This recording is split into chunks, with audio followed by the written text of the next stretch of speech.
I know, right. It was like in the left lane. Oh, that's It was right. going 80 miles an hour.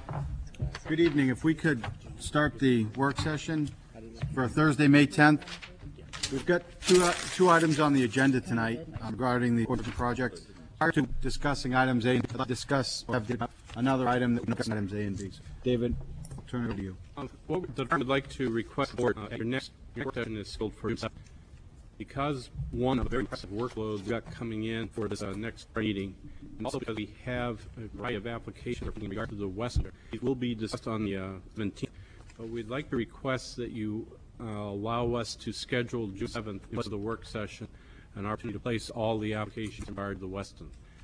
In other words, they'll be discussed on May 17th. We'd like to be able to advertise for June so that the applications can also be considered at that time. In place of the work session, we have verified with Rick, and there may be some discussion that perhaps we could see regular meeting a little early so we could have a work session there for a well-deserved rest. We might discuss that when we get to the discussion of all. That would be also start the process setting for June 7th. Any questions or comments? Or? So the only difference is There'll be discussion at the meeting on the 17th, right. But I'm assuming that we need to continue the work, and we'd like to be able to schedule public hearings on June 7th, because that is your work session approval to do that in the work make session. it a real meeting. Okay. And one of the reasons is because you have a very heavy workload coming in, and we're trying to adjust it. I don't think you want to meet, staff doesn't want to meet 4:30 soon. Yeah, Ms. Roberts. Yeah, I guess I'm just wondering how that affects the progress of our work with Rick Tainter. In terms of sort of continuing ahead with, I think we're going to get to that. Oh, when sorry. we're done, because Rick has an updated schedule for Oh, us. So. okay. And we have a choice on whether to have a second regular meeting. We have to, yeah, we have to do it. Yeah. So all you're looking for right now is consensus on the board. No, second regular meeting. The normal thing with our agenda gets to get through as much as you can, then you set it to next month. Well, a lot of these projects have been working to get their applications complete, and right now, a couple of months they didn't work, but we're now hitting where an awful lot of projects and working with that all coming through at once, and I think it would be better to Weston up on its special date, and there will be discussion at it next week that'll sort of work towards the end too. That makes sense, everybody. I don't know if it's my opinion, I would assume try for work session in June, so we're not doing back. That's just General consensus, do it for June 7th. That's the 7th. way I interpret it. Yes. Okay. Even a work session. That at the end. And with that, we'll move to item A, zoning. I got this up, David, to zoning revision project schedule, and review city council referrals, and the future work schedule. Do you want to issue those separately? Yes. At the board meeting, we have to work out what our scheduling was on the zoning revisions. You also asked that you wanted a chance at in light of zoning referrals. You have two zoning referrals that you've been looking at, and I'm pleased to announce that there's no third. That we pass around, and hopefully you'll have an opportunity to at least briefly look at it while we're doing the other. And also the future works will also pass that around. I think you have received prior as an update for this. And I know Rick's been working on it, and perhaps you could say where we stand with that at the time. Yes. What did We get to that, it will be Borthwick Forest, Wentworth Gardens, and which I'm calling Atlantic Heights. Which isn't really. Right. That would be correct. Thank you. Hey, this is an update. We are further behind than we thought we would be, but there are good reasons for it. So I'm just showing the entire schedule here, just to put this in context and there's a discussion of other things for referrals.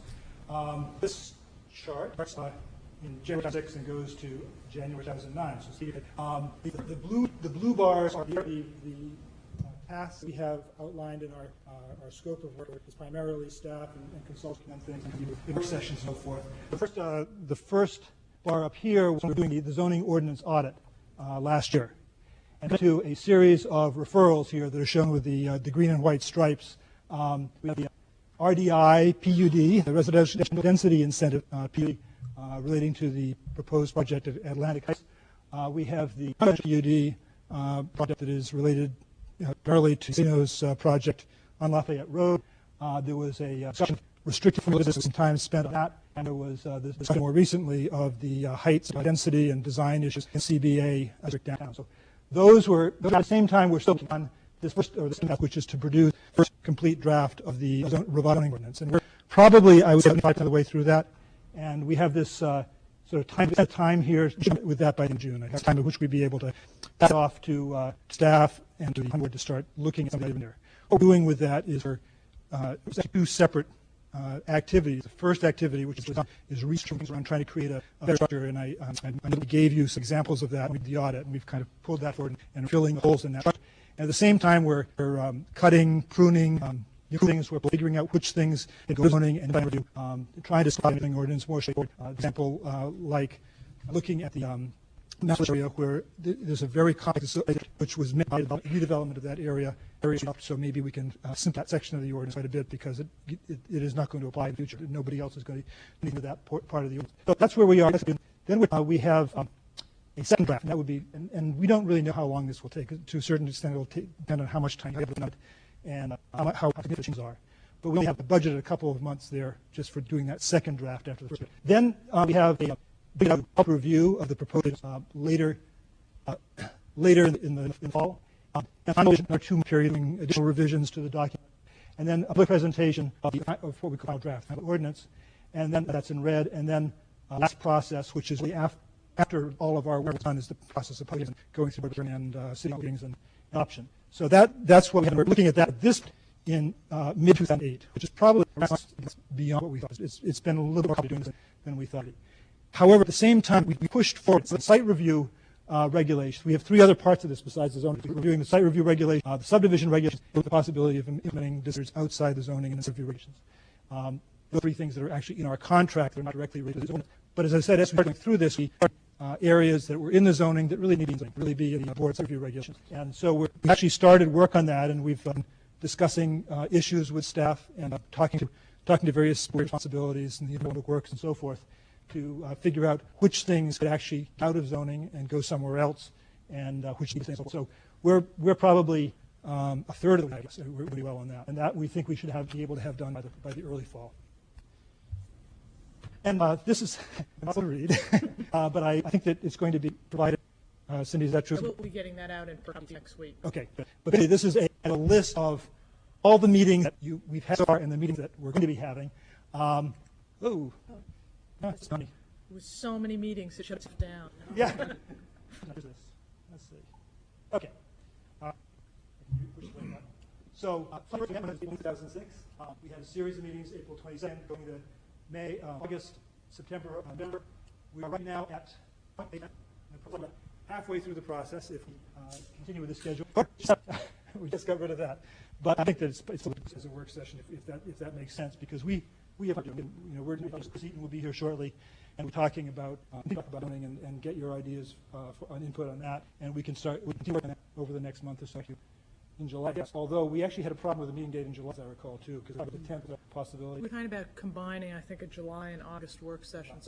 We might actually have a nice big break during the summer. But I don't think that's going to affect the process very much. We show planning board meeting into November, and then public forums. This is public in January. A couple more planning board hearings in March. City council in April, and aiming for adoption in May. That's all up to us. But that's where we're seeing our target. Do you have any questions about this? I just want to clarify one thing here, putting this at home. It's not going up, but the board might get a little break from it. They're working on it, and I think various staff and other agencies are still being worked on. It's just that this board might get a little break from it. I know that part of tonight is for this in a way, but that big blue block that you guys are working on, where 75% of the way ordinance changes. Add ideas, or as things have occurred that link from one part to other. When might be an appropriate time to not only say that because I don't want to add workload, on the other hand, there may be things that kind of together that might suggest at least a discussion before going and there's a pack. You're right, and we have kind of the two pieces during when was changes. I have this kind of internal working on, and I also have pages of spreadsheets of listings that I haven't done yet to it. It's a thing that I think I would think that through through David and give we need a staff discussion at the appropriate time to put that in. I think that would make sense to do, because you're right, it's better to get it first time than go back and redo something. And we're always thinking about it. There is ways to this. There's no one right way to do this, and each made a decision the kinds of success going on a particular course. Right. And one of the big discussions we have is where do the donations go in the fact? And it does make it really sets you on a course. And so any ideas you have that that you think would be helpful to pose at this point would be. And might it be appropriate for the board to have such a discussion, or should we really be, we've all had a lot of experience with these things, battling through them. Is it worth trying to do that, or is that just dangerous beyond? To have a board discussion of things that over the last 6 months, we had discussion odd of things that all priorities were important, and a lot of things. So it's really wondering whether you're much more than 75% to have such revisiting or brainstorm. I don't know if that's a good idea or a bad idea. Well, I think it's making those extra meetings, and that's the issue. Maybe the deal with that, maybe we do have that session before our regular meeting, and people can go, but I'm not sure it makes a lot of sense for individuals to send information to David and Lucy, right, yeah. But if the board wants to be reviewing the zoning audit and say, just bring the staff's attention, we just want to make sure this idea is lost. And the other thing is when, I think it can be misleading when it's 7% done. Oh, I know, And still. it's there, and we haven't seen it. It's because 25% of the first 3 drafts. exactly. We have shots at it. When he reviews this, where's this? I really want that. That would get added. But 20% is optimistic. So we could, third item A is future work schedule. So perhaps when we get there, we have a 1 hour just. That's what I was going to say. I announced internally about the possibility of a work session for your regular meeting on the 7th. Regularly 7th would be special meeting, but actually either one could. Well, the regular one I won't be available. But anyway, I guess what I was thinking was there might not be for me to actually bring you, but it might be an opportunity for you to, as you say, an open discussion, and I can be there to listen and learn. On the 7th, we'll know the meeting. We pretty much know what we're up against versus a couple of weeks. So. I think it's also going to color everything we're going to do. If we have an idea of priority are right from the get, it gives us an idea of how we're going to proceed, not just this daunting work. And I think, as you mentioned, if we have time to make, we make more time by spending that. I think it's important at some point get back to that process of what the priorities are. I as a people, to not let the timetable slip, but you want to do it right. If you feel I'm just don't want to be the one who's holding you back. I don't think that's the case today. I think it's been those we've flipped the schedule that have. People were told that it was going to be done earlier than it is. I mean, So things come up that you've got to address. So, anything further? I don't know. We can move to referrals. You've mentioned now that there are 3. Correctly, there are 2 that come to you, Borthwick and Wentworth, and the board has been approached directly on what I'm calling the neighborhood. At the last plan meeting, you want to have more discussion as to how you want to proceed with these. Staff has not a zoning matrix or unit. Our attention has actually been elsewhere.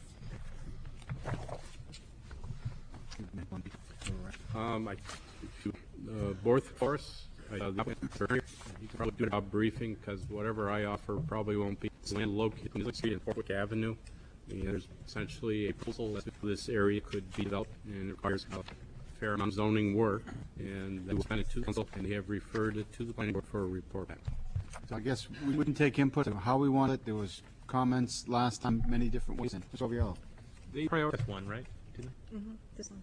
I believe it was the Borthwick Forest, which was only known as just to as well. Yeah, that's left, and this is maybe getting ahead of ourselves to address this issue. As I understand, we left from the zone. We were sort of going to use Islington Street as an example, and I find myself saying that we're going to conversation about Islington's wood, anything you're that's adjacent to Islington Street. So, to start thinking about zoning area before we make major changes to the zoning ordinance, very close to other counter purposes. I see us being able to do one thing or another, and the priority here is, in my opinion, form-based zoning. And I think that ends up color you with Islington Woods. That's just thrown out there. If you can speak briefly, and then we can continue on and. You could just limit the long agenda. I very much appreciate the opportunity to speak, and I welcome. When I'm passing around,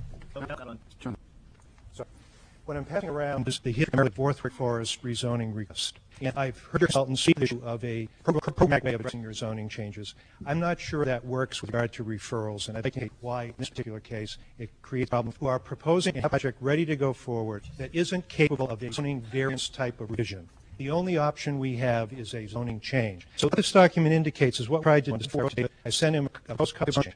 David wrote me last year and said, I understand that. He said the planning board is very busy. If you pursue further, send a request to the council, which I did. I requested a formal request to the council. On March 5, it's referred back to you. On April 5, I completed first in the electronic matrix return. The entire return was completed. On April 19th, I attempted to get before you to talk about this, and I was told to come back for the May 10th meeting or that it would be considered here. I don't have any other vehicle for that in Woodbury Gardens, both of which are able to proceed, but seeking this kind of. In the next section I have here in the zoning ordinance, it says when a referral to you, you are to respond back to the City Council. I will tell you that in Dover, not that it applies here. It's a 60-day turnaround. You don't have any rules, but many can do. The only reason I'm requesting this activity that is a bit out of order is that both of the requests that we're requesting are master plan for consideration. Borthwick Avenue was addressed in the plan and said it deserved for study. Woodbury Gardens area also said that. Additionally, we have projects that we believe can be further developed only with zoning changes. So under the circumstances, reading our consultant's timeline, in general, some things look for a developer to be waiting 6 to 9 months for a zoning change. We work very hard with you to facilitate, draft, do the appropriate legwork, etc. Complete the matrix is a time period that is extremely difficult for us. So that's why we're making requests. I can assure you on behalf of my clients, both of which are here, that we'll do everything reasonably possible to your staff, to materials, work with your consultant, but we'd like to ask you to attempt to prioritize these. Ms. Poyo is correct. At the last meeting, we were asked regarding the relative priority. They're both important to us. The board matter is a priority, but by the same token, they're both matters of consequence. So I know it's unusual to allow someone from the public to speak. I really appreciate it, but I'd appreciate your action on this. Coker. Two statements. Only option is the zoning change. And 2, 6 to 9 time frame is not good for you. You said those are statements of fact. In terms of a zoning variance, it would be extremely unusual in the context of the zoning board. Basically, request what is fundamentally a zoning variance. You know, dealing with sideline setback, dealing with whether you can put a second building, whether you're too low, those kinds of matters are readily received by zoning boards of adjustment. I would never urge a client to go in and basically start the planning process by seeking a variance. Secondly, with regard to the 6 to 9 month time frame, we are prepared to proceed the trial project with regard to Borthwick Avenue, and we are to go now. There are windows of opportunity with your projects. That window may not be here in 9 months. Just as a side note, one project or whatever process takes, we're choosing this from people before some very so. Any questions for Attorney? No. Thank you. Thank you very much.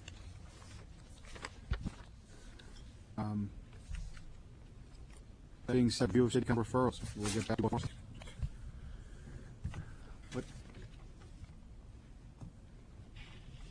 Interesting.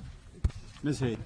I'm just wondering if one approach on this, I know at our last meeting, this item came up at 30, and I remember thinking, you know, they hadn't really gotten an opportunity to make their case for what this was all about, and I wondered, knowing how busy the board is, knowing we ultimately need to do the rezone, et cetera, maybe we start by holding a public meeting and make their case what it is, and find out what the public. And I know it's a very different project inputs, but as I recall, there were a lot of questions which I did for study. You know what questions need to be answered at this point? I for myself, I know it's a good idea or bad because I don't know the details of it. And I think as a board member, I'd like to determine what more information do I need in order to make that decision. Studies that it would be independently done. You know, what do we need for the staff, additional resources to complete the zoning matrix as large as this? So I'm just wondering if that's one starting point. But also help in what Will said in regards to the other end of business and input change possible, we think, on the other end. To me, I'm not just unless I misunderstood you, Red, between this particular project and Islington Street, because as I've seen it, they're really planning Islington Street except for some emergency exit. Though I see that. And that actually speaks exactly to what you said. And what are we looking at here? Is it a wetland study that we may need at roads? But I myself, in saying, I think Neil's mentioned the reason why they're bringing this forward is because it's in the plan. Well, all of our proposals, all of our things in the audit are in the master plan. That's right. So I find myself saying, why the hurry with this? And I'd like to find some middle ground. But that's what I see in a small project in a much smaller scope. I'm sort of dipping our toe in this and then saying, okay, now we can prioritize. I don't know how that can be done. It can be done some. I think what brings up is an interesting idea for the reason that you just said. First of all, I think it's clear that this is a planning board issue. This isn't a zoning. That this is the kind of thing that the planning board should be absolutely attention. I was a little surprised that people were so concerned that it's overbearing work, because I think, and the way you just said it made sense. How much I think it's really important just from looking through the matrix is something that's on your agenda. It is really a completely different project than Islington Woods. So I don't want to carry over what the Islington work would be to this project, because there are just so many things, what you raised. I really see this as about being more about Portsmouth than about being about Islington, so I didn't really see the base connection. So I think it's kind of an interesting idea of getting a presentation, getting to the public, raising issues that are needed, determining how much work it would be. I mean, it's our work. It doesn't belong to them. Yeah, Ms. Hayden, and then I'll get back to you. Oh, sorry, Tony. And yeah, I guess this is an idea or a missed opportunity. I don't have enough information. I don't know yet what more information. We feel we need a lot more information. Then we need to look for the resources, because there's just staff time. There's resources out there that maybe the board thinks this is a bad idea and immediately said idea. Maybe we say, there's a possibility here. Let's try kind of to get us that information because staff can't do it. Mr. Covial. I'm confused. I feel like it's a meeting or something. I understand why we started on this, because I disagree with Will about the form-based zoning issue. I think it's in a different area. I think form-based zoning, we talked about stopping it at the bypass, and this is beyond the bypass. And I guess in my question, why don't we get started? Could you explain maybe the process, maybe my confusion? The applicant, doesn't the state then kind of do their own estimates to kind of compare? The way this was left was that the planning board would have an opportunity to work. So the issue came up, we're still getting referrals, and the council has sent this one to you to decide how you're going to prioritize routes. If you want to follow through on this approach, then we will support that. And I guess first, we're going to prioritize. What are we prioritizing? I kind of didn't have a feeling that he kind of, what are we getting into? And we don't know. I I don't look at the know. RDI PD and thought, that would work. That's the model for something that took a long time. It all depends on the complexity of the rezoning request. I mean, some of them, like the Yokins rezoning, the sliver, that was not a big deal. This is a large project, and so. So we think he's saying, should we do this now or later? Is that what we're debating? I think we're debating that. We're also debating the time, trying to get ahead. I think that the RDIPUD had, maybe essentially, we may have found out that it wasn't the, so. I haven't seen the project because I haven't been asked to. And the zoning change is one page. Correct. Where I think, let's make this going and find out where we want to go. Yeah, I think, a lot of conversation also on how they were interrupting the process we were going through. We kept changing work session on council referrals rather than there was some concern on part of the board that we're making progress here. And to me, This is an applicant, though. This is an effort, yeah. Mr. Dwyer. Well, I want to difference that. Just as I defend all of you guys to the council. All of us? You guys. You don't want the council to deal with this. The council gets something like referred to the plan. It's not a council-generated idea. I think the issue with the others was councilors coming up with ideas to planning board set aside other thinking on them. This comes a different way term is, but you don't want the council to say, okay, now the council's going to take over the planning board's work and not that would have been really inappropriate. So the council's staff. This is certainly generated. Mr. Covial. I guess my confusion lies is I have a relation to a landowner in the city who has to do it. I don't think we can put it. I think we have to put it in. My thing is to try to get ahead of what. We're looking at future work sessions. I look at statements. I look at the schedule seems to not even apply, and we just. I tend to agree with you. It's not city council. If that's the proper term. It is an outside entity that has specific functions. I think we need to find out what do we input. We can look at consultants and stuff. Where we're at. So it's not priority, but scheduling is what you're. A little of both. Yeah. I mean, I think it's priority, but I look at the schedule and I think, geez, we're in a couple of months, and I think, I mean, this board's done a lot of work last year. Far more than I think any of us expect. So, I guess I'm trying to move this along. Is say let's start with this one. Get someone being the Woodbury Ave project, and then the third being Atlantic Heights. And Heights is generated by a specific landowner. That's the last right guy. I agree, Ms. Hayden. And just to clarify, the Atlantic, that I would put in the nature of public if they want to consider as we're zoning ordinance, but I don't know that the board needs to, just for put that off without causing an issue. I mean, if it's a high, I think work on it, but Perhaps that I could think we be could. referred to into the process. Right, it's issues he's familiar with. I mean, he's got his copy now. He's going to, and this I think is something the board want to take on, later this year. We'll see. Just back to the city council. Yeah, I don't know. But we do want to address the forest project. I think it's a consensus. Yes, we do. Let's know what we're up against, so get staff and the consultants know that if something that works, we may be able to build something like that. So, Mr. Welch. Just for the record, I want to see how far we're getting in the sense that are we putting a phone on what the project is, or are we saying, as you said, we're obligated by this, presented this, let's go through the process. Process I see as daunting. Just putting off, I think, is not something I agree with. What I'm at is, specifically, what are we asking of the end to present? Are we asking them to present the matrix as if we were not even working on something that's between two master plans? Or are we saying, see how much we want to dip our toe into to see how daunting it will be, to get a better idea of what I think I'm in the big priority, I'm in the camp. But by the same token, if I don't know the nature, how I know how to prioritize it. I think we've got to find some process. I think that is just letting it go forward as normal. But I think there's got to be some process so we can how this board can have some idea of what we're looking at. I'm going to try to summarize. I think we want to address the project. We want to find time that we feel is required. With it, we can prioritize other items to let staff know. Is that what I think that's from everybody? Ms. Aiden? Yeah, and I think what I was trying to get at is take at a time, we really don't know what project. Yeah, absolutely. They haven't had their day in court or whatever. This is our project. And then, there's some reason to us that we have, after about 10 minutes of listening. They've forgotten because they go on later. There are others that think it has merit, and we do a lot more work on them. I don't know what this one is. We don't really know what it is. So I'm just saying, we might have presented to us, have the public meeting, and it's going to take a lot of work. We're going to do it 3 months because we need studies or whatever. At least we take it one step at a time. We give them some feedback. Popley and David. Maybe for David, when do you sort of tell bigger picture what's coming before us in the next, where do you see this playing in terms of the schedule? Actually, we serve the board on this matter. We can site review related projects that are occupying time. I think my only comment on this, the staff has enough information to prepare the matrix. So for us, that meeting would be, I can assure you of one thing, one-page zoning amendment is not going to do it. Prediction. So are we saying that session will present, or are they going to present during a regular public hearing? I would suggest it will probably be to a meeting, we'll notify others, but that's a little less formal, so that if there's a material slip up, the idea would be to guide board and hopefully applicant as well. I mean, for all of us, it's not like we're versed in any of it. Now, with that being said, that is Borthwick Forest. Well, there they have a project going. I would defer to Malcolm of his. We want to take the Borthwick Forest information, adjust it, set our, and then look at Berry Avenue. I mean, that's how we want to slice the pie. Berry Avenue is much smaller, much bigger.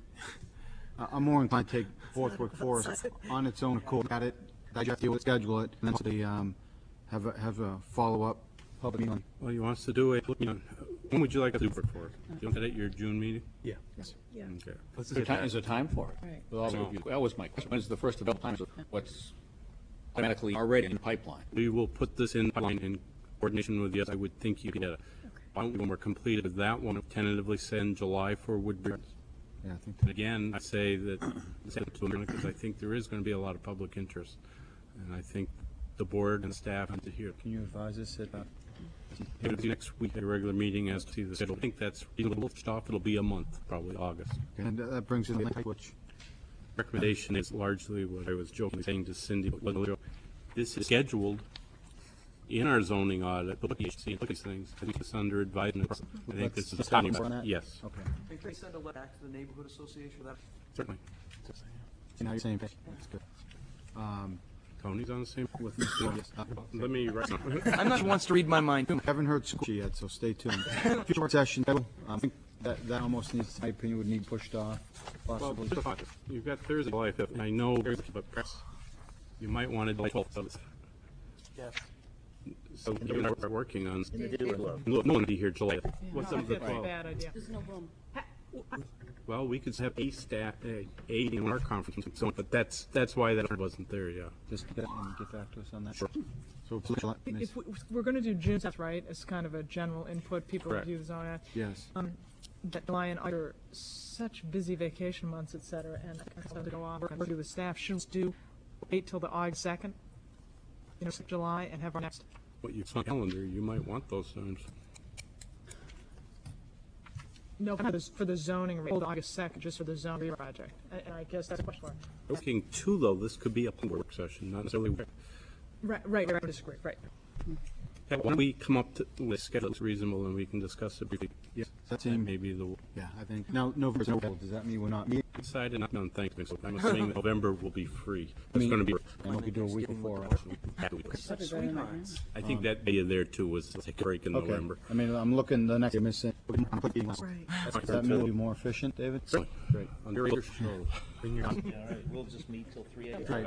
So I think we've dealt with the future work session schedule. I think we're all set on the council referrals, and we went over the schedule. Any other questions, those three items? If not, then I'll move on to item B, Island Street form-based zoning. Review the form-based overlay district types. I'll turn this over to you, Rick. And to Chris Eaton, and I'm just going to, do you want these passed out now, or do you want to pass these out? Okay. There's some handouts here that are basically just the presentation was to give. And,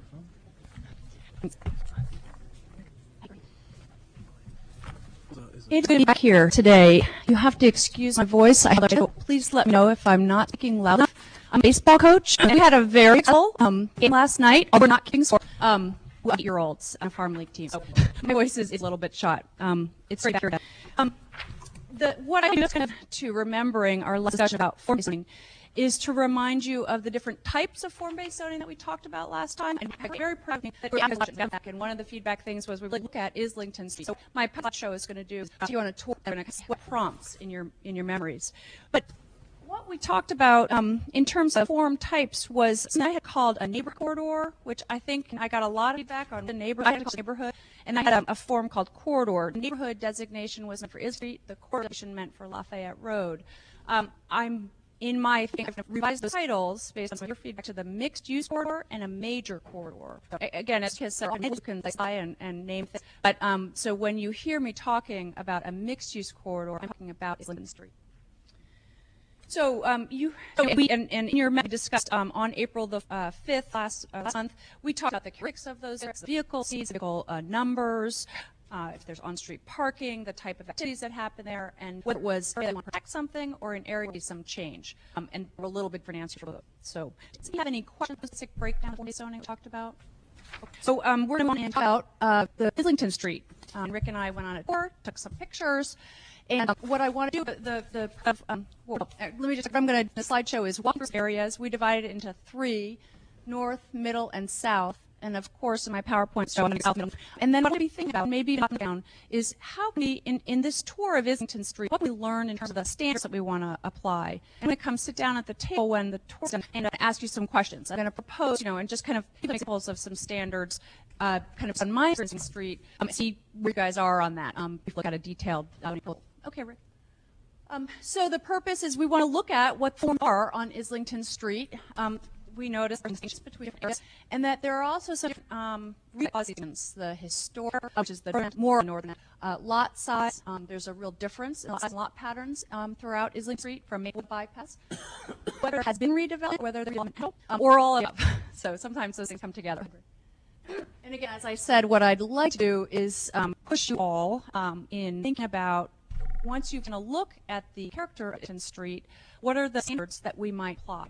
Think about, would they, and we talked a little bit about mandatory or baseline versus optional, and so I'd like you to be thinking about that. And then, in the back of mind, are there some here that we would want to apply Lafayette Road? Let's call that the major corridor form-based overlay, which we're not presenting tonight, but, are there any things that you kind of in seeing Islington Street you kind of bring forward to Lafayette? Okay. The 3 areas in shown green here is roughly from Maplewood Street.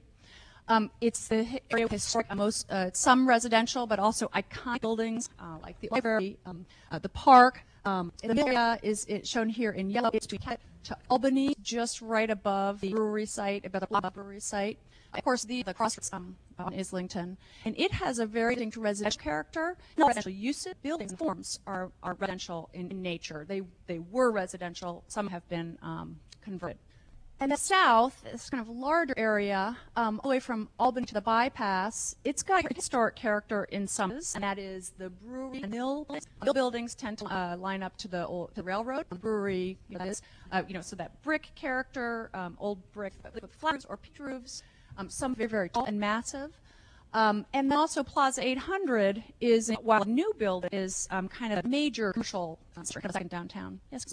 Are we in the circles estimate? Just are we only the corridor, or are we talking blocks around the corridor? I'm generally talking about one block, but as we start looking at lot pass zoning, the zoning boundaries are sometimes about one block in or one lot in, and sometimes there are several lots, and so sometimes they're multiple blocks. Now, on the north, typically called the north side of Islington is really kind of west, but the north side of the street really very, there's a very distinct boundary with the pond. Oh, okay. Rick, can you just show the railroad on what I'm calling the north area for a shortcut? And the south area has a little bit bigger zone areas that kind of extend multiple blocks beyond South Islington.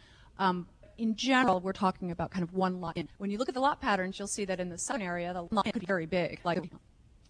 So these areas came up. They're not drawn on any map. As Rick and I toured the area, they really just became very clear. So, presentation, please, I didn't get the impression. For the south, do we have an extra picture, or can I use the? Don't touch. Here's the bypass. Here is Plaza 800, the brewery right up here, the railroad, the button factory. This is a new family development. It's actually a little bit of mixed unit. To do the work. Thank you. So, can we do lights a little bit? As real as I could. The zoning, and just to orient you, the railroad, kind of white line down the middle is Islington Street. That's much better, thank you. We don't want people to sleep.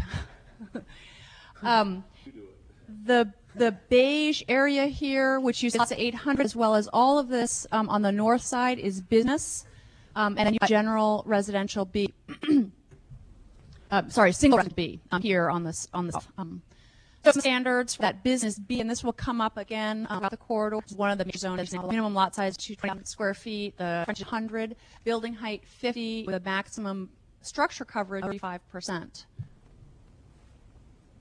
Here is a picture of what this area looks like. Looking down south, we're looking at this is the Bank of America building. The Plaza 800 parking lot is here on the left. On the north side, are some curb-type buildings or street buildings. Some of them are kind of mid-century, maybe. And it's developed with retail primarily. Area, you start to see some of the large lots here. And I'm going to divide up this into South 1 and South 2. There is no one, but the South area was big enough to make that.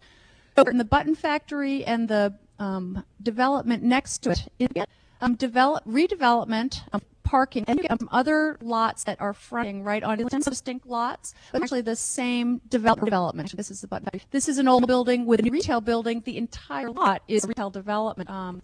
This has the wine cellar in the back. I don't know if you refer to this as anything. It's immediately across the street from Plaza 800. And see, it's kind of developed with this character. It's consistent with retail building, even though it's one development. With a pad, it's not a separate lot. It's got kind of its own, I believe this is a new building, a relatively new building, that matches in character with the mill building. Here's the zoning for the north. The zoning just wouldn't fit all on one. So here we are at 800, and showing you that the business extends up here, and in fact, it continues to extend to the north, but we've kind of cut off our southern bound of Albany Street, and this is the Bartlett Street underpass. You see this kind of industrial that's on the other side of the railroad tracks. I just wanted to show you some, and again, we got the standards that are the same. And then again, have retail development characterized by the new development of Plaza 800, matching in style and character, interestingly, pretty well with the adjacent brewery. So just now I'm going to walk you through some photographs just to kind of take a tour of the area. And here I've put together the Plaza 800. Oops. What? Uh-oh. Sorry. Yes. Here is Plaza 800, and here is its neighbor, which is it's a redevelopment of an old building with some office uses. It's not retail uses, but they're really very close in character. Do we want to go back? Good job, Planning Board. This building that is to be redeveloped. Look towards Islington Street, all the way in the very back of Brewery. Before, this is this vacant building. Not sure which area. And so these are very large scale and have a mixture of open space and parking. So for redevelopment. going to use some things that aren't necessarily there with this historic stuff. And right away, what we see here in this development is we park right in the front of buildings. It's really unclear what the pedestrian zone is. It looks like it's kind of all an area cars are going to come in, even though there might be one. It's a little bleak if you're pushing a baby carriage or you're walking, and it just has really different. And in the front sets a different character. Some of the buildings have some, but they, like for example, that retail that I was talking about with the wine store in the back, it's something that's the street that makes it a different kind of little experience. Go into that parking area. It's quite tight. The parking is a different experience. Here we have United States 24 look. Again, it has a tiny sliver of parking here. And here's a nice redevelopment of a historic structure. Our store, and then here we're kind of looking at the what is not necessarily across the street, which is the fact the Plaza 8 has very large open view, very large. And I think what I kind of is if they were to redevelop additional retail, any other kind of additional space here, it could be here, kind of fill in and that kind of wrap around. We get this a little bit more of a street character. We've got a big buffer here, which is lots of grass, which is kind of nice. But the building there makes a big difference in your experience. These are other photos showing a little bit of a mixed character. Here we are at some residential. It's a very kind of small little pocket of residential that's in here. Multi-family residential, there's even, I think, single family here, and kind of a little bit of an undefined character and potentially some redevelopment options in the south area. I'll get the way through, let you kind of absorb. Again, you have this in your hopefully it printed pretty well. The middle section is smaller in its scale. It goes from up to Cabot, which is 1 block south of the park, right here. And you can see on the south side is this mixed residential business. And it's got an apartment behind, and that apartment, although this is be in our northern section, apartment kind of wraps around both sides. And then here we have this extension or this arm of business. These are kind of, again, very general businesses. The uses here are mixed. You start to see a little bit more of this kind of what I'm calling residential character. These are kind of residential scale buildings. They're wood frame construction. They have gables. Now this is not a residential character, but and these you can see that are retail uses, at least in some of the buildings on the first floor. And there's residential above here. The characteristic that you'll see is the tightness of this section. When you're walking here, it starts to be a little bit narrower. Oops, that picture is really in the south. Sorry about that. But again, here is this is the bed and breakfast or an inn that's developed into commercial use or a lodging use in a residential structure. Here you see this kind of again very tight residential wood frame form here, kind of really lining through. It's a very specific kind of line. This is here. Looking in here, we see the street. You can feel it's kind of very not very wide here. The Islington traffic study that was done several years ago mentions the kind of lack of right of way here. I would say it's maybe a positive, even though it makes you down as a driver, and you do have parking on both sides of the street. You have some sidewalks, not a lot of street trees. And again, here's some kind of character we've got. I think this is a sign for a business, so I think a business that's here. What we do have this section is. Some of these are residential all the way through, and then we have attorney office, a little bit of a mixer, reflecting the mixed residential business and the business. I see a difference in the fact that two zoning districts across the street from each other are really very similar in their current character, their current development. This is actually a street, so we're back in the, I think it's the apartment area. Can you help me with the name of the street, maybe? Okay, McDonough. So you can kind of see this higher density even housing, kind of this old row housing style, still wood frame construction, but quite dense. Very nice redevelopment condominium residence. And if you look at the lot patterns, with since down here in the business, we have fairly small lots. Some of them are very deep, with a building up in the front and these long, deep yards, but we're quite small. There's that gas station kind of floating in the middle. Really very small lots. So in order to do a bigger scale development, you'd be assembling lots. And again, that's not necessarily part of this. So it's from the south to the middle, and we're going to, and so we've seen a fairly dramatic change in the character. Did you have a question, John? Are you okay? On the chair. Okay. Here we are going from Cabot Street here, and sorry. Oh, right. Our northern section starts here at Cabot, and we have this little apartment on both sides. This is Rocky Street that comes out on the north side of the street, and we pick up this B. is this arm of Central Business B that's with our municipal department. And then we have along the rail, we have a mixture of MEB, mixed business, business and mixed use office. Yeah. Does the HDC go down to? The HDC goes down to, it does come down that far. It does not follow the CBB. It's a little short. I am not directly aware, but it's a little. And so there's really down here. Oh, and then there's this very cute little pocket park back here on the railroad. And interesting stuff happening here in these use districts in terms of uses and character. But when you look at what's happening on Islington Street, it is really commercial. We've got some friends who've just gone to a sandwich shop. They're very full. And again, have street front building curb kind of character. The uses are, it's more intensely commercial and more commercial uses. And I think that's reflected from that CBB zoning district. And here's a little tour. The picture I put in shows, and here we're standing at Maplewood. This is the Maplewood. And you really see downtown, it's very close. You feel this, proximity to downtown when you're in Islington. And in that way, it really is introduction to downtown. However, the use has not gotten to the scale at this point, although the height would allow it. Here's another one of those redevelopments, different one than the one in the south. This has a spark, again, for the pedestrian. You just lose what's going to happen. It's very convenient for you to park because you know where you're going to park. You can see it. But these are residential buildings that are, I believe, at least 100% retail or office above. There may be apartment up here, but it looks like there's a hairstylist upstairs. And it's kind of very open case, like a commercial. Actually, I'm sure that's Islington Street when you go back one. That's definitely. Back one. The previous one. The couple of ones before it was Hanover. You were looking at The one on the left, yeah. I think that's what they were. Yeah, she said she included the photo. Oh, I see. We were one over. I see. I think you're right. The one on the right. That's looking up. One autumn. Sorry. Yeah. Also Hanover. This is the McDonough or Hanover. Yeah, and we went into the neighborhood to look at apartment. And we wanted, this is Axel Dwyer, kind of to your question, the depth. This area on the north side of the northern part of Islington. Put that down for a second. It is very mixed. It's density. It's got this mixed, the MR. What is it?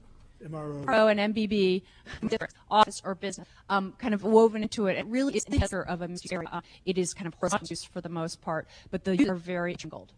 And here on the left is a very nice redevelopment of an office building in the middle of a residential. And if you were kind of residential house, wood frame townhouses, this is a place and park underneath really maintain the character of this streetscape. And it's Islington Street, but we didn't know it's a basic example of a redevelopment of a commercial use compatible. That is the building that actually shrunk the business district. That was a very commercial project, and the business district changed as a result of that. Okay. Because that area was a part of the central district. Other residential buildings in the area within the central district, there was fear that could all be torn down and the residents. I'm not really here. I'm commenting on the form of the building. It's very consistent with neighbors and the apartments. And here we are looking down South Islington, kind of from the north. Here's Klein's, I think. And you have this kind of more intense commercial looking, really commercial.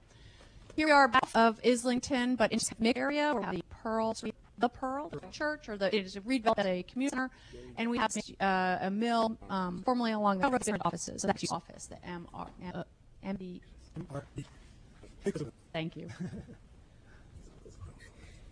Again, what we have here along the northern section is we have these kind of fairly historic buildings. This residence structure here, and the library.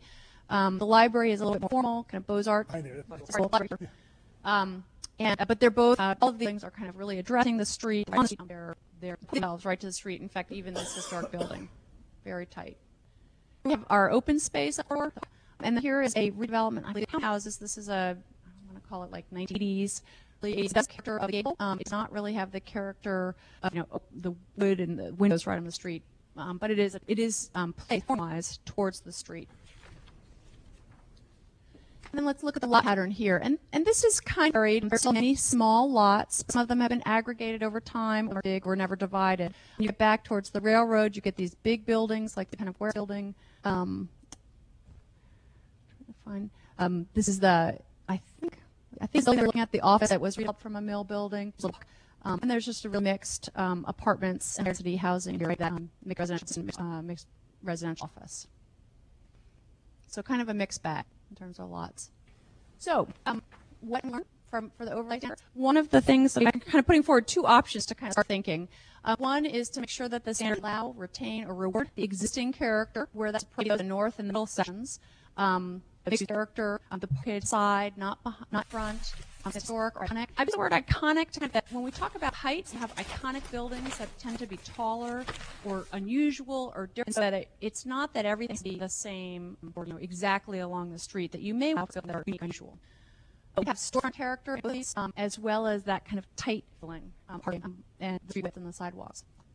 The other thing I think I'd prompt you to think about is you have additional development of space. Once redevelopment is likely, southern area, make sure that the standards are at least allowing, if not requiring, but at least allowing the infill term here, refill, term that I've been talking about, redevelopment of infill sites. It's just a mouthful, and you end up saying refill anyway. So buildings at the street edge, large scale, maybe below each other, so that's going to be at the lot coverage, things that mirror mill and factory features, and it may be less tight in that middle section, but be more urban than the existing, or at least existing character. And I think that's it.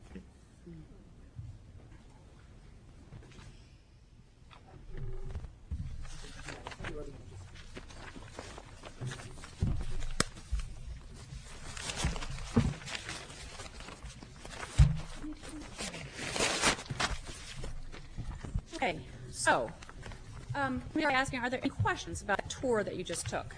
It was a cloudy day for all of our weather, but anything strike anybody as unusual or that you hadn't thought about before? No. Did anybody here get to walk or drive corridor in today since our last work session? Jogging route. Jogging counts. Okay, let me then walk through some discussion points that I would as we start to the, and these are really very specific standards. So what I want to do is talk about what some of these standards mean directions.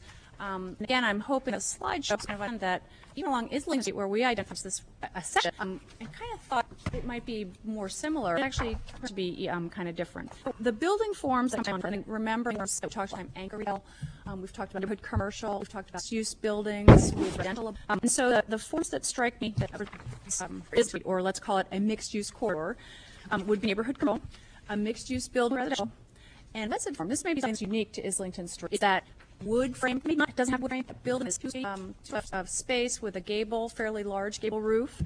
And I think the distinct form that's unique to this area.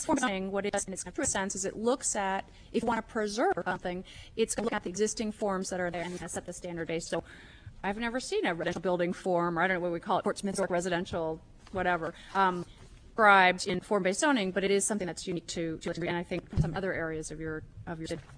So the first standard that I'm going to kind of put in front of you is the concept of frontage. And so that being a certain percentage, a building would have to have no setbacks. That where many of those buildings that had that character. And in that case, if you were to develop or redevelop such a building, you'd put parking behind or side. And taking away the area that might be for parking, that the building percentage would front be for 8% of its building frontage for a neighborhood commercial. So building should be the shop that's on the corner of a, oh dear, Brewster. Then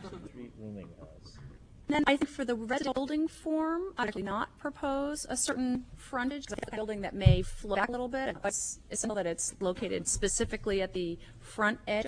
But it wouldn't have a free frontage requirement. But a mixed-use building with residential would have a 75% frontage requirement. And very specific and very exact ways that you get at that and can have dogs in, all sorts of stuff, which in detail I will show you soon. But I just want to kind of get a take on concepts like that for the corridor. Do you see that as something that you would require as a baseline? Part of, if you were going to take option of form-based a form zoning, which has some other benefits, seconds on the requirement. That is at a baseline should be form-based. It's funny, I was actually thinking the opposite of all your examples when you went through this. When I go to Islington Street, I see the residences right up to the street. It's nice. It's like the town feel. It's the commercial buildings that would step back out of space. Like I wish I wish that was back 10 feet, more pedestrian space in front, more bus loading, maybe tables outside. That building does not, but there was another building, could be a block away, I think a block to the north, that does have some kind of seating outside. There isn't a lot of them. They're the same Right next, They're right next to each other? There's seating between Celebrity and Cat Okay. or Duke that is, you wouldn't know because of a white fence there. Okay. Paige, did you have a question? I was just going to respond to say, yes, I'm strongly in favor of bringing buildings right up and, and I guess, I would agree with the residential issue. You know, sort of raising the point about having to step back, I was sort of thinking of my experience going down the street, and they do seem, They're very tight. Yeah, and which I think is a good thing. Do we need to concern ourselves with the, remember the one that we battled with about steps coming onto the front of the street? Is that something that, do we want to give ourselves a? Yeah, or is that a detail that gets worked out into the job of? Every street now have stairs that recessed. Are you saying all the streets can have? Is it matter like at the edge of areas they can't have parking out there? I think of the B or what is there that I never name of. Right. They have neat little green area. What I'm saying, that we That's one of just the want to things have open space or Other way to that, so there's different methods. You know, you can require a certain percentage of the building to front lot line or have a zero lot line, or you can say there's a maximum of a certain amount. So it leaves the developer the opportunity to go. That's what I'm thinking about with the residential character float a little bit. Well, I wasn't thinking it could float 50 feet, but it have some more there. But if it floated 50 feet and you had green space or something, I guess I get away from his parking in the front. Well, Yeah. I would say not to parking lot, because if you have some other thing, I'm thinking of it as sort of spatial void. It was interesting that she struck the street that way, because I do walking down the street, and I was thinking, I was in about 800 because of those spatial voids, that they're just very walk down. And so I parking issue, but sort of this dead space that's there. So, and I'm not sure whether there's a way. Mr. Covial and then Councilor Dwyer. Yeah, this is in a way kind of contradictory to what I just said. There's a dead space feeling that you get, and I describe it, and all I can do is give you examples. Before, I would like if celebrities a restaurant space, a pedestrian-friendly space, but if you could more towards the same plaza with the wine store is a pizza place, Pizza. They have a landscaped area in front, very friendly, not a welcoming. So Juniper or something. Yeah. Maybe Yeah, and that may be required. I'm not sure. That's the kind of thing that we want to make sure that you're allowing for development. It is interesting the Sherwin-Williams thing that actually has a big setback, and really is, I just thought, it's a great building. It's probably 800. It's actually its own sense. It's a big green space, and it didn't seem that important to me, but it does sit a lot further forward in 800, and it's 24. So it's a kind of thing. So maybe street tight, isn't it? But it's a maximum setback. Because I was constrained to get, and I haven't gotten to pedestrian amenities. One of the things that I want some requirements for pedestrian amenities, or at least a menu of options for amenities. Maybe in order to get that, we'll have to do more stuff. Okay. Well, a number of thoughts. Normally, the kind of coming to the law is, this is just fully sadness for what it had been. I mean, I just want to acknowledge that first, and that you see pieces of that, and they're not things that come to the line. They are the Carpenter guy that's next to the Morton Hill. They're the large moss-colored house, the blue one that was restored that's next to. That's what the street's been. A modest setback, but coverage. I don't know how to describe that, but some been friendly in front of it. Full coverage, definitely in front. Often those are higher. Because I think later. So I know we're not going back to what it was. But I'm struck by not going too completely away from it to be appropriate in another part of the city. It doesn't right to me for that area. So the decision is when you say width coverage. Or high percent coverage, but not to the street. Well, and I think this character is something that's kind of distinct from the neighborhood commercial or new mixed-use building with commercial on the front floor. There are two kinds of residential. There's the residential of the first in the southern part of it, the simpler house from another time with the gable, and then around the residential that had been there. That is more iconic. And I'm wondering if we shouldn't take part of the street our cues from that part. I don't know.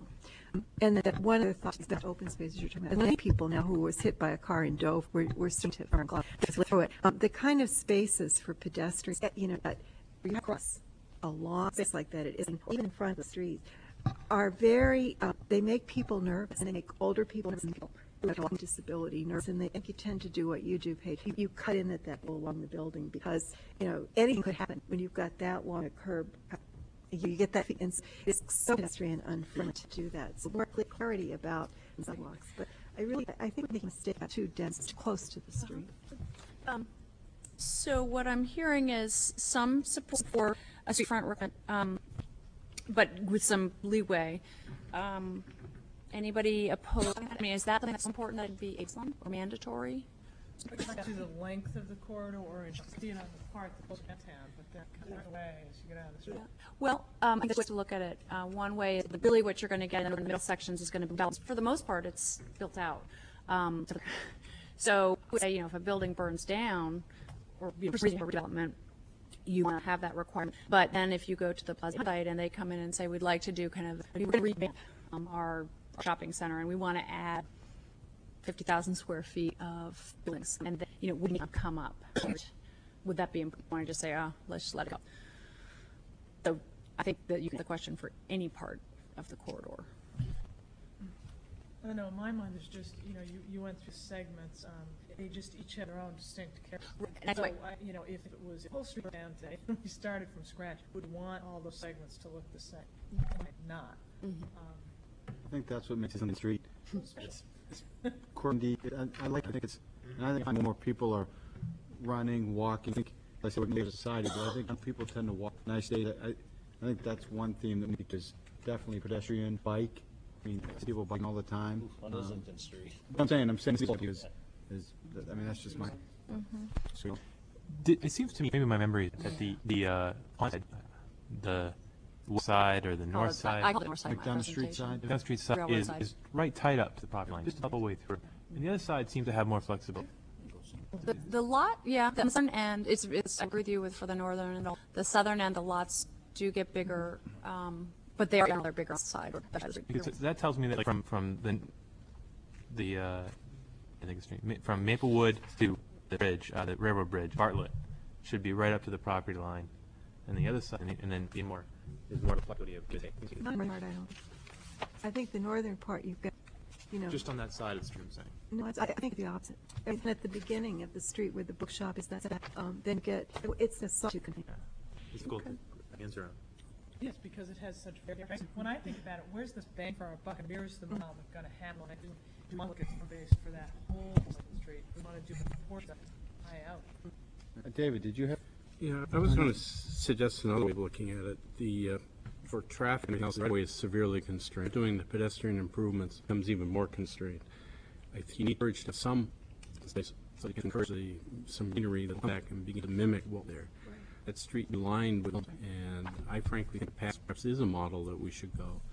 And being really a long-term tool. So the Islington Street's only going to happen. 39 Islington. I remember the ugly building that was there. We had a redevelopment that was done more sympathetic, perhaps been better, but more sympathetic than what we had. So I would encourage that we try to go back a little bit, introduce the green, because it seems like they'll be in the areas that you're going to get that green back in. Those trees, it was just they were. Yeah, and I think they're also possibly not all in the right way. Wow. The birds are magnificent, sure. Talk about a couple other development standards for you, and this is starting into the array of incentives for redevelopment, and that is looking at senior height extension for residential, and again, Rick and I worked on how we can handle the uses and the use table for the lot coverage, a minimum lot size, and a couple of park standards. And let me just kind of give you my sense on those. And again, my sense is increasing height from about 10 feet for you have district or character, so neighbor commercial goes up to 50 feet, mixed building with residential 40 feet. Well, it is by district, but what we're doing is talking about the furnish of the district, categorizing it, allowing for higher density and making sure that. Can we talk about doing it? How does more height help? Well, if you're going to build a building with residential, you have to go on the ground floor, then you're allowed to story on top, the financially feasible. These are the incentives. Well, if you do, we did not question should it be or should it be. So what the best thing to do is think about what might be baseline and what might be optional. But in exchange for having a mandatory section, I'm trying to put some mandatory, like some requirement or maximum setback, and some incentives such as extra density, bigger, and reduced parking. That's the mix. I'm compelled right now, and just to remind us that the other piece of what's happening is the Islington Street, which it doesn't happen this week, I don't think you have that.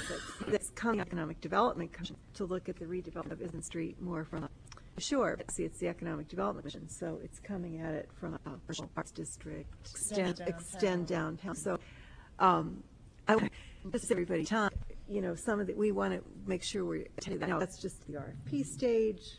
Plans will come back, but in going to last evening and hear reports, because the area has been so studied, and traffic kind of reports done, people here know better than anything. There's not much for pedestrian, more has been. That was the takeaway coming back from the EDC. So it was just parking that triggered my. Talk about parking for commercial and increased potential uses. Some kind of parking tool that you've got. It's just to promote redevelopment. Part of the problem is not handling the traffic needs are exceedingly high. The peaks progress further on the street, meaning the backs are continuing. So if we're to intentional development, we've got to solve issues. Can't get more on-street parking, curb cuts, and you don't have a lot of open space with for additional parking. So I think we have to be rather careful how we've been involved in a fair amount out there, and who wants to have on cars with 2 cars? There isn't anything changing it here unless we. The only way I could see that perhaps approaching that might be is if we can somehow or also creating parking resources elsewhere. Would that area lend itself to parking? Is there enough cash? That's sort of just an advocate though that destroys the street. Well, they did. If it's from the back or the side. They did even. What are they? Bull Moose.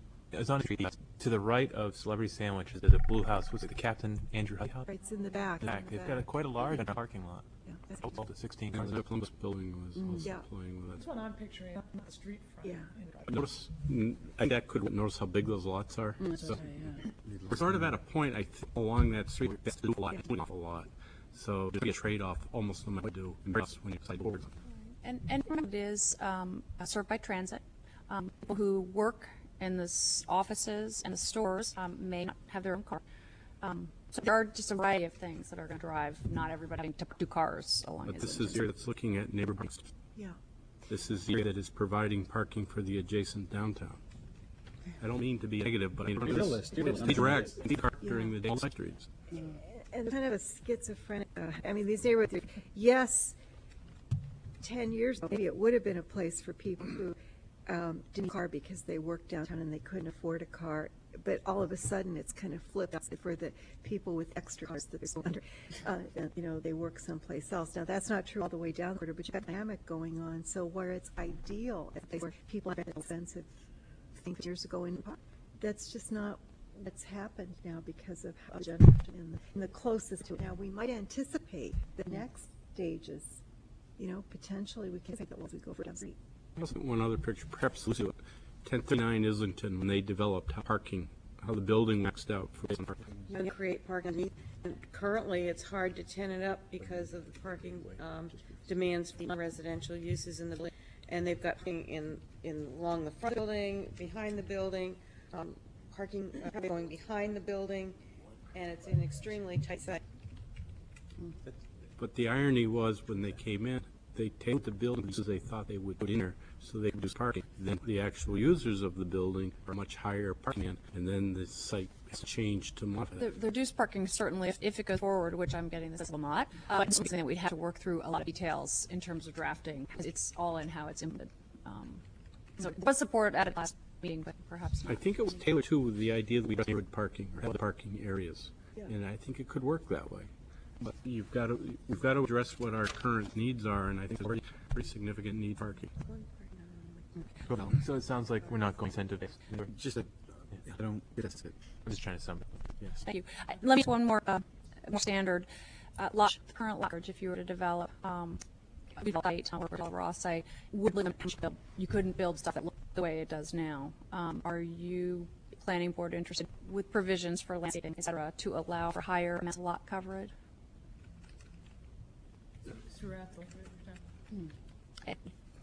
I'm open. Well, there is for incentivizing. We can talk incentivizing with affordability. I don't know what we could look for incentivizing. There's design standards. Yeah, the building was selected was designed to preserve open space, so I think there is a very good opening here to get something. And if it did, No. how long would that beyond what got rebuilt. In more of the character of the area that had been done in the 75 and 80s. So I think the parking for us has always been a rough button. Building coverage isn't, and I think we need to keep your open space usable. I think when you guys did this rewrite saying the open space didn't have to be a 6-inch strip that ran around the lot. You know, that's the model perhaps here to use. Or if you do a residential building, has some tuck-ins that are, and, or if it's a Think of building with retail, with a food service, you have a scenario. Think of open, you actually have a new elm. That's how you get out on the street again. First, raise the issue of width too, building. That's some right. We wouldn't want to take away from one. No, and that is part of the that you talk about when you that frontage requirements. You say it must be greater than a depth, like so you don't get this little, like, 10-foot thing. And there's something actually you can require structure at the line. For example, if there's something that comes up a lot, and you have a wall with some screen, maybe landscaping on one side, or a substation, utility substation, make a framework of even, and again, more in the design, more piece.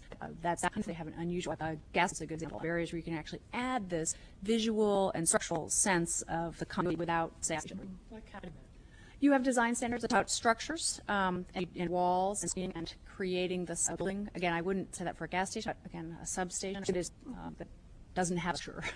And in order to maintain the landscape, these kinds of things. We have to look at what I am not going to address tonight is the review process or a staff-based review process with some very particular standards. Those are the tools that you would use. And again, I would say you want to pick areas like Islington, the middle parts of Islington Street, to me, are areas where that kind of standard would be, because what you have is you want to preserve something very specific. You're talking about a substation on Lafayette Road, I think it's the same. Are you saying that, you mentioned the gas station, you think that you might have a brick wall along the frontage, and that would be a structure as an alternative to just open. Correct. And with redevelopment, as with all, it's when you have an application in front, but if it's not on gas, just in those areas that have kind of pull-up parking, if they defined boundaries a little bit and where you come in, especially, and it's not like you wouldn't have green or say green brick wall. I know this is going too far into aesthetics from what form-based would be, but it's one of our, we see it on that street, is that we don't have a real traditional, and so the kind of way it becomes open, it's just, it's like a suburbia miniaturized, it's the wrong place, the wrong look, and so we don't get any value, we don't get the value out of it. But it's never get far as to suggest, because it's not going to do any good to have little plots, junipers in these things we're doing. Yes. You're talking about the spraying requirements. I think that's one way. But you could get That's there. one way that is that you give some example of structures, of plants next to it, whether it has a screening requirement or, but it may have a vertical element. Landscape architect who looks at that thing know that, juniper is not, you don't make sure that you're, again, in a way that you're removing the current, any landscape, say, feet of green that gets you the kind of hill of juniper. And then I was talking about street amenities and what those may be. Those be pieces of bonuses that we're talking about. Turn have to. And I would suggest that you use a menu, like 4 of 8 things: benches, pedestrian tree, and maybe we want to talk, look to the downtown piece, talk about the downtown open space, awnings of at least 5 feet of the walk that protects you. And this is detail to work through stuff about whether, how you get through the extend over the public right-of-way, but provides sun coverage for the pedestrians, for commercial buildings, windows with transparency, a amount of transparency, outdoor seasonal seating, public art. There's nothing like a fountain or a sculpture that's kind of quirky, that I would call pedestrianity, a public time or temperature. So I have a list of those kinds of things. We add planters, like there are these big planters, these big urns that are that provide really maintained business district or by the property owner. So it's an economic development effort along Islington. Maybe we have those kinds of features that can kind of act. It's not a tree per se, but it acts like a big. So those are the kind of strategies that I was thinking of. I really like an identity associated. If we pick something, actually, picture an elm, lilac, it's some continuity for us. Don't have juniper, rhododendron, whatever. Just unfriendly. Street trees might be a little problematic, I guess, is my observation section. And the Incorporate in the front as an edit. right. You hit on what I was thinking. Could you have a landscape and, rather than just throwing some seed down, whatever here, should you blank, so we can keep. I hate to plant X, Y, and Z when Right. What we have to talk about this meeting is you say, well, what we'd like to see, a certain locality to be evergreen, and, you're not going to say plant this plant, but you kind of say, here are the characteristics it should have. But if you want to also have something that's, I don't see, I would say, let's see the same policy that we're going to try to we're going a little far. It's called the Liberty Elm, supposedly drug resistant. drug resistant. Bug resistant, that was it. It was one or the other, drug or bug. But policy city could be that we'd like to establish, the court reestablish the elms and set up the criteria, and if somebody can do that, they get a bonus. I agree. And that gets the continuity that you're talking about. Lilac is another version. I was saying because it's less city. Yeah, right you're away. not I was for going to somebody say, to do it. again, because of the areas where you're removing, you're not going to It's a long but term. only for the health part, for sure. Okay. Sustainability thing, isn't it? Yeah. Shade. Yeah, it's, and you've got business, they often assert trees on a tight area. It'll obscure the business in the field. That's a little different. In fact, those arms are good because they're kind of lower. I mean, it may not happen for another year, but hey, let's put. Our mixed uses at downtown policies. We've been consistent now for 50 years, so we can do it. Okay.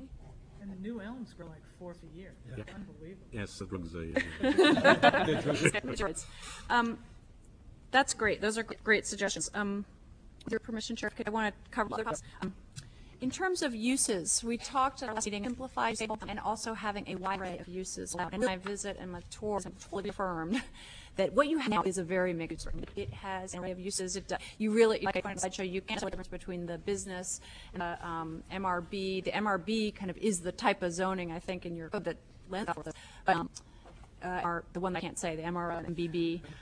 Those kind of districts are really kind of existing in Washington. The buildings are mixed, vertically, they're next to each other. There's residential offices, retail.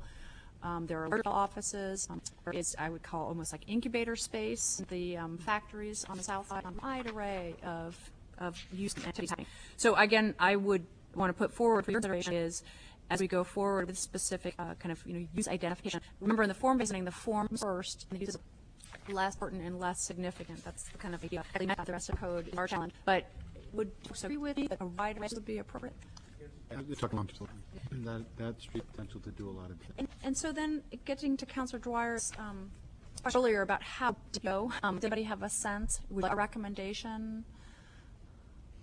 Any recommendation yet? I have something that. How deep within the environment, or how deep? How far back from the corridor? The existing zoning districts, some of them are one lot or one block deep, let's say off the corridor, and then some of them, we that are outside of the corridor, like the ones like it's MRO and MBB. They're on the railroad, but really are kind of mixed-use activities that exist on Islington. So an apartment zone, for example, that's a single-use zone or district. I'm looking for a little from you guys. Mr. Cover, I would say we have to protect the McDonald Street neighborhood. So one lot back on that side of the street, probably up. And you say from non-residential development, you say protect. Yeah, they're a growing family neighborhood, and they're becoming very vocal. They definitely want. David? I agree with Tony. I think if we're doing the farm base, we're looking at Islington Street, so we should keep order while we do the experiment. When you say that, Dave, do you mean what's fronting right now? Yeah. But since we're looking at all these other uses, kind of like the way you struggle with MRO and MRB, we might be able to use some of those uses that come out from those districts. Because when they were originally crafted, they were done very narrowly, and perhaps now we can look at whether or not the uses couldn't be expanded. Uses probably McDonald or about State Street and other areas. Okay. And I am and this is where it gets to, I think what we'll do is come back with a map that shows this outline next time with a recommendation on why for the uses overlay. So we talked streets, and I got nods all the way around and added the lilac arbor station for bonus. Off-street parking requirements. I heard pretty resoundingly. I was going to suggest a reduction by 10%, except for projects that add residential units, but I'm hearing that's probably not ripe at this time. Is that the way I hear the kind of go with first? Okay. And then the last standard is one that would deal with location parking, to require parking to be to the side and maybe limit the width of it and then behind. You know what driveways are. Yes, kind of a driveway and access standard portion of the ordinance. Okay, so nods around the table for that. There's also how we handle the parking. The parking standards have worked on APA standards, but perhaps they could be looked at to see if there's a little more flexibility For this district. rather than granting reductions to be aware of them. Okay. We find that our standards are Again, the rationale, and I hear that there's a problem here, so I'm not going to put this, but the rationale for reduction of mixed areas is that you get people who are doing multi once and doing a couple different things. They may live there and work there. They may not be far to go have lunch from their workplace. So again, this is kind of planning rationales for reductions, particularly in mixed-use areas.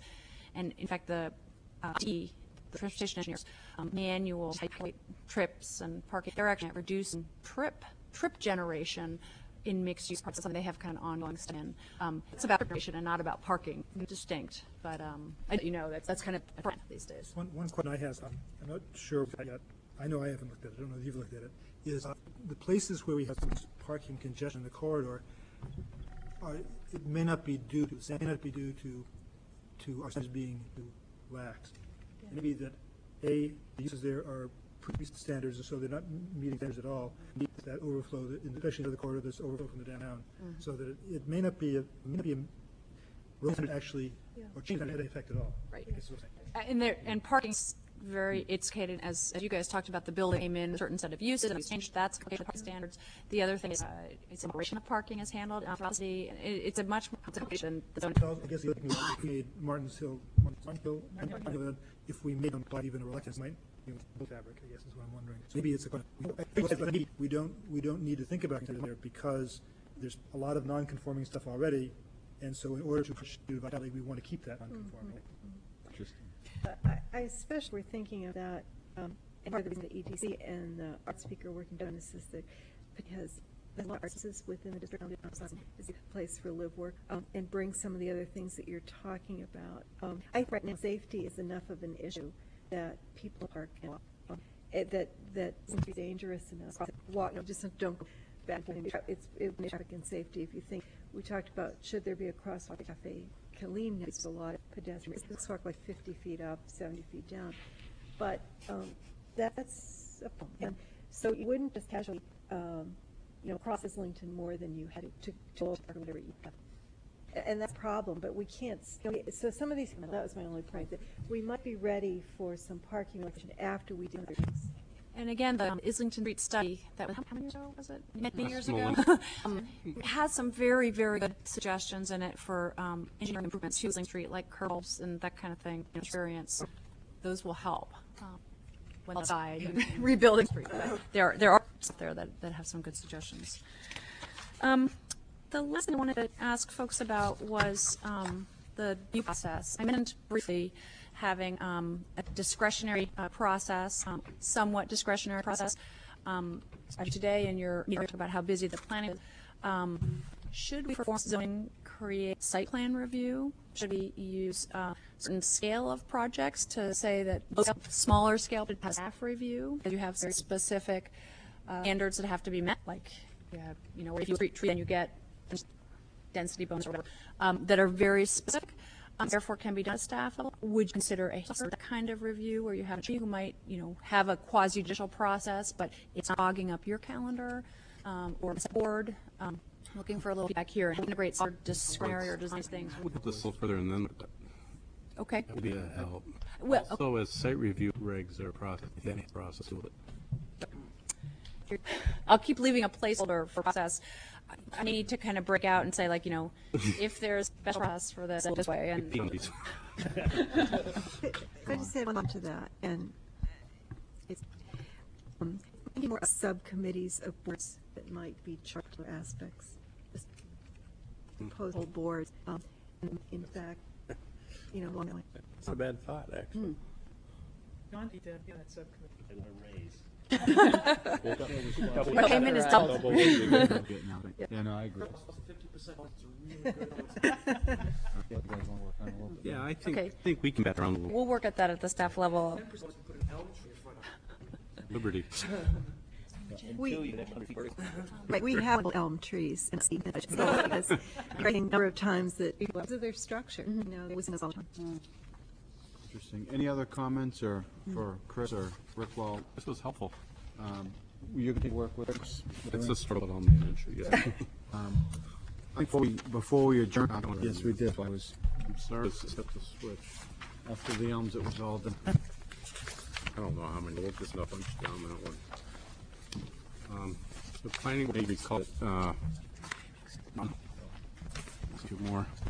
The Emergency Operations Center has formally requested the council to use names. There's actually quite a list of street names that have red, and one more down. There's really names that are causing problems, and there are some that have actually resulted in the erroneous dispatch of emergency vehicles. So they'd like us to, as councilors indicated, it can be a very interesting, some members are all the time. What staff has done, this is an internal document, but it's a process that we think has merit. I'd like to just share it with you. We could discuss it briefly at our next meeting. What we'd be asked to do is say, let's try it as a pilot and get some interested people in to solve this unique, our own informal to get through all of these over here. And that'll be doing a bunch of them each month. But we need to do it. There have been problems, and this is how we go. See, I know you're actively working on it. I'd be able to add on it. Well, I just, Michelle, we're talking about making public in at public meetings, you know, suggest, and the biggest thing is we start this process by starting some of the, well, see if on the street, so we can pilot test it and see what works. Well, and as I understand it, the previous process we went through when Mr. Smith was in vice chair and years ago, I think that was because of statement one. We were saying, well, it seems similar, where this is more our emergency services said we've had instances on these specific streets. This is more street specific, not just these look generally similar. So both sets. What's interesting, if you notice, as we talk about other streets, actually getting a fair number of suggestions. So one of the reasons bringing this out is to let the public. We'll be looking for street name suggestions and to make this a inclusive process. Some of these are involved. So let's start off and see if we've got a process right. So is there a list? I think of one. I'm wondering if it got on the list. No, one that Oh, yes, we'll hang our materials. So it's just, there's about pretty good. probably 80 streets. I think at the end of Thornton. I believe it's in there. Great. So you had Dave? Yes. Any other questions, comments before we go? Thank you.